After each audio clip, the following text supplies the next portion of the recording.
Hindi na raw magugulat si Vice President Sara Duterte kung dadami pa ang mga testigo, paratang at pag-atake sa kanya. Sagot ito ng Vice Presidente kasunod ng testimonya sa Senado kahapon na kumukuha umano siya ng armas kay Pastor Apollo Kibuloy. Saksi si Ian Cruz. Ladies and gentlemen, the Vice President of the Republic of the Philippines. Sa pagdalo ni Vice President Sara Duterte sa 13th Biennial National Convention ng Chinese-Filipino Business Club Incorporated, hininga namin siya ng pahayag kaugnay sa aligasyong nakakuha siya at kanyang amang si dating Pangulong Rodrigo Duterte ng mga bag ng baril mula kay Pastor Apollo Kibuloy. Meron na po kaming nahanda na statements at video para sa sagot namin sa statements ni Rene and i-release namin mamayang hapon. Thank you, Ma'am Sir. Na nakakapunta nga kayo dun sa Glory Mountain na binabanggit niyo. Meron na kaming hinanda na statement sa claims ni Rene. Ilalabas namin yun mamayang hapon. Pagsisiwalat ng dati umanong miyembro ng Kingdom of Jesus Christ sa si alias Rene sa pagdinig ng Senado, nangyari ang umano'y pagbibigay ng armas sa magamang Duterte sa Glory Mountain na pag-aari ni Kibuloy sa Davao City. Minsan po pumupunta din po doon si former President Rodrigo Duterte at former Mayor, Davao Mayor Sara Duterte. At pag umaalis na po sila doon sa Glory Mountain, dala na po nila yung mga bag. Siya pong bag na nilalagyan po ng mga baril. Hinihinga namin ng pahayag si dating Pangulong Duterte.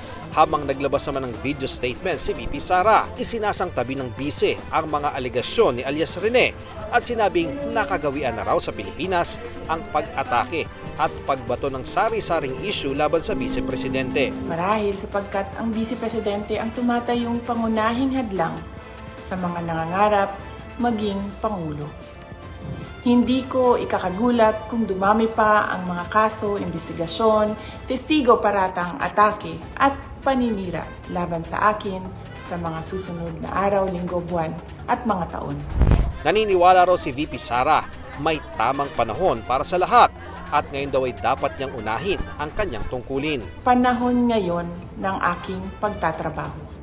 Tutuparin ko ang sinumpaang tungkulin. Uunahin ko ang mga tunay na suliranin, uunahin ko ang Pilipino.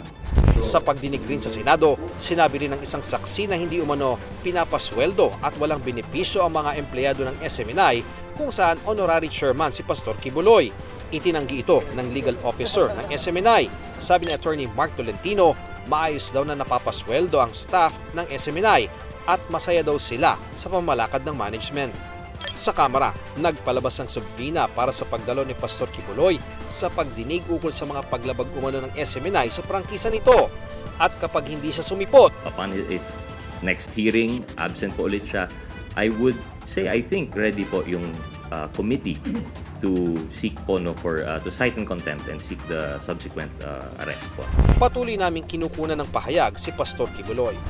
Para sa GMA Integrated News, Ian Cruz ang inyong saksi. Mga kapuso, sama-sama tayong maging saksi. Mag-subscribe sa GMA Integrated News sa YouTube at para sa mga kapuso abroad, samahan niyo kami sa GMA Pinoy TV at sa www.gmanews.tv.